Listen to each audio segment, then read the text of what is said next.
മഴക്കാലം വരുന്നതിന് മുന്നോടിയായി നാട്ടിക ഗ്രാമപഞ്ചായത്തിന്റെ നേതൃത്വത്തിൽ മഴക്കാല പൂർവ്വ ശുചീകരണ പ്രവർത്തനങ്ങൾ നടത്തി.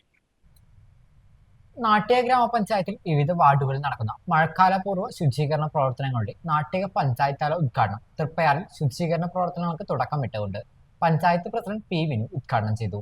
പകർച്ചവ്യാധികളും അതുപോലെ തന്നെ ജലജന്യ രോഗങ്ങളൊക്കെ പടർന്നു പിടിക്കാനുള്ള സാഹചര്യമുണ്ട്. അതോടനുബന്ധിച്ച് നമ്മൾ ഓരോ വാർഡുകളിലും ശുചിത്വത്തിൻ്റെ ഭാഗമായിട്ടുള്ള പ്രവർത്തനങ്ങൾ തുടങ്ങിക്കഴിഞ്ഞു.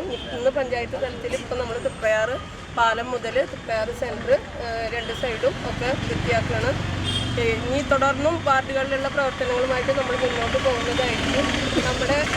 നമ്മളുടെ ജനങ്ങൾക്ക്, നമ്മുടെ നാട്ടിലുള്ള ജനങ്ങൾക്ക് പകർച്ചവ്യാധികളൊന്നും വരാതെ നല്ലൊരു ആരോഗ്യരംഗത്ത് നല്ലൊരു ഉയർച്ച ഉണ്ടാകാനായിട്ട്, അവർക്ക് യാതൊരു രോഗങ്ങളും വരാതിരിക്കാനായിട്ട് പ്രത്യേകം ഹെൽത്തും അതുപോലെ തന്നെ പഞ്ചായത്തും എല്ലാം ഒന്നിച്ചുകൊണ്ടാണ് ഇന്നത്തെ ഈ പ്രവർത്തനം ഇവിടെ നടത്തുന്നത്. അതോടൊപ്പം നമ്മുടെ ഹരിതകർമ്മസേനയിലെ അംഗങ്ങളുണ്ട്, തൊഴിലുറപ്പ് സഹോദരിമാരുണ്ട്. എല്ലാവരും ഇന്നൊരു സേവനമായി തന്നെയാണ് ഇന്നത് ഇവിടെ നടത്തുന്നത്.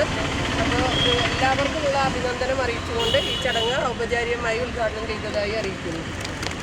പഞ്ചായത്ത് വൈസ് പ്രസിഡന്റ് കെ ഷൗക്കത്തിൽ അധ്യക്ഷത വഹിച്ചു. Health supervisor T P Hanish Kumar പദ്ധതി വിശദീകരിച്ചു. പഞ്ചായത്ത് സെക്രട്ടറി ഹേമചന്ദ്രൻ സ്വാഗതവും അസിസ്റ്റന്റ് സെക്രട്ടറി പ്രീത നന്ദിയും പറഞ്ഞു. ആരോഗ്യ വിദ്യാഭ്യാസ standing committee chairperson Subila Prasad, മെമ്പർമാരായ സനി രാജു, സജിനി ഉണ്ണിയാരംപുരയ്ക്കൽ, രജനി ബാബു, നിഷ ഉണ്ണികൃഷ്ണൻ, അംബിക ടീച്ചർ, സിന്ധു സിദ്ധപ്രസാദ്, കെ സന്തോഷ് എന്നിവർ നേതൃത്വം നൽകി. ഹരിതകർമ്മ സേനാംഗങ്ങൾ, തൊഴിലുറപ്പ് തൊഴിലാളികൾ, നാട്ടിക SN കോളേജിലെ NSS വിദ്യാർത്ഥികൾ, പഞ്ചായത്ത് സ്റ്റാഫുകൾ, ജൂനിയർ ഹെൽത്ത് ഇൻസ്പെക്ടർമാർ, ആശാപ്രവർത്തകർ എന്നിവർ ശുചീകരണ പ്രവർത്തനത്തിൽ പങ്കെടുത്തു.